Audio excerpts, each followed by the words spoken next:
Assalamualaikum warahmatullahi wabarakatuh. Bapak, Ibu, dan saudara-saudara sebangsa dan setanah air, alhamdulillah Indonesia termasuk negara yang berhasil mengendalikan pandemi COVID-19 dengan baik dan sekaligus bisa menjaga stabilitas ekonominya. Kebijakan gas dan rem yang menyeimbangkan penanganan kesehatan dan perekonomian menjadi kunci keberhasilan kita. Kalau kita lihat dalam beberapa bulan terakhir, pandemi COVID-19 semakin terkendali.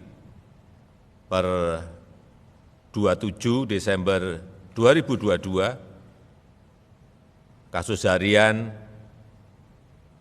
1,7 kasus per 1 juta penduduk, positivity rate mingguan itu 3,35%, tingkat perawatan rumah sakit atau BOR berada di angka 4,79%, dan angka kematian di angka 2,39%. Ini semuanya berada di bawah standar dari WHO.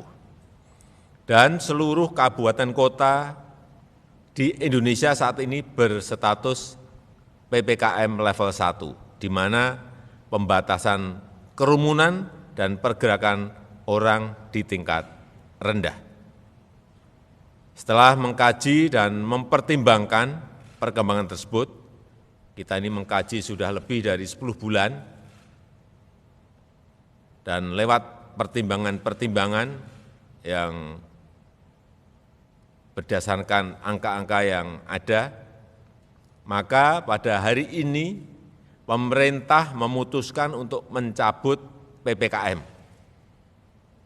yang tertuang dalam Instruksi Mendagri nomor 50 dan 51 tahun 2022. Jadi tidak ada lagi pembatasan kerumunan dan pergerakan masyarakat.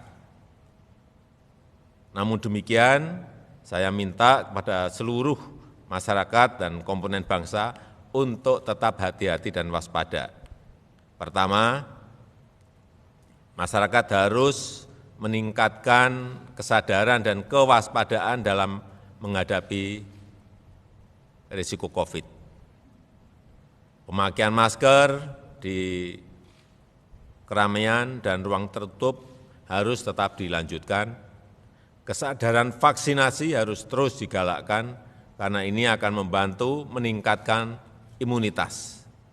Dan masyarakat harus semakin mandiri dalam mencegah penularan, mendeteksi gejala, dan mencari pengobatan. Kedua, aparat dan lembaga pemerintah tetap harus siaga. Fasilitas kesehatan di semua wilayah harus siap siaga dengan fasilitas dan tenaga kesehatan. Pastikan mekanisme vaksinasi di lapangan tetap berjalan, utamanya vaksinasi booster. Dan dalam masa transisi ini, Satgas COVID-19 pusat dan daerah tetap dipertahankan untuk merespon penyebaran yang cepat. Jadi Satgas daerah tetap ada selama masa transisi.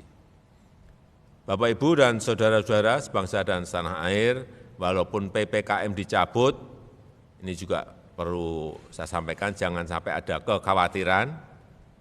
Walaupun PPKM dicabut, bansos akan tetap dilanjutkan. Bansos selama PPKM akan dilanjutkan di tahun 2023, bantuan vitamin dan obat-obatan akan tetap tersedia di vaskes yang ditunjuk, dan beberapa insentif pajak dan lain-lain juga akan terus dilanjutkan. Saya rasa itu yang ingin saya sampaikan. Semoga Tuhan Yang Maha Kuasa senantiasa meridhoi segala ikhtiar bangsa Indonesia untuk mencapai Indonesia maju. Terima kasih. Wassalamualaikum warahmatullahi wabarakatuh. Dan mungkin perlu sedikit saya tambahkan bahwa Indonesia ini termasuk satu dari 4 negara G20 yang dalam 10 bulan, 11 bulan berturut-turut tidak mengalami gelombang pandemi. Kita ingat saat puncak Delta, kita berada di angka 56.000 dan di Juli 2021 dan di Februari 22 kita mengalami lagi puncak tren karena Omikron berada di angka 64.000 kasus harian. Saya kira data-data ini perlu kita sampaikan. Kemudian kondisi pandemi juga semakin terkendali. Kalau kita lihat kemarin kasus harian per 29 Desember hanya 685, kemudian angka kematian di 2,39%, bornya juga berada di 4,79%. ICU harian di 297. Kemudian ini yang juga penting, pencabutan PPKM ini juga dilandasi oleh tingginya cakupan imunitas penduduk. Jadi dari Sero Survei, ini kalau kita lihat angkanya, di Desember 2021 itu berada di 87,8%, 87,8%, di Juli 2022 ini berada di angka 98,5%. Artinya kekebalan kita ini secara komunitas berada di angka yang sangat tinggi. Dan jumlah vaksinasi sampai hari ini berada di angka 448.525.478 dosis.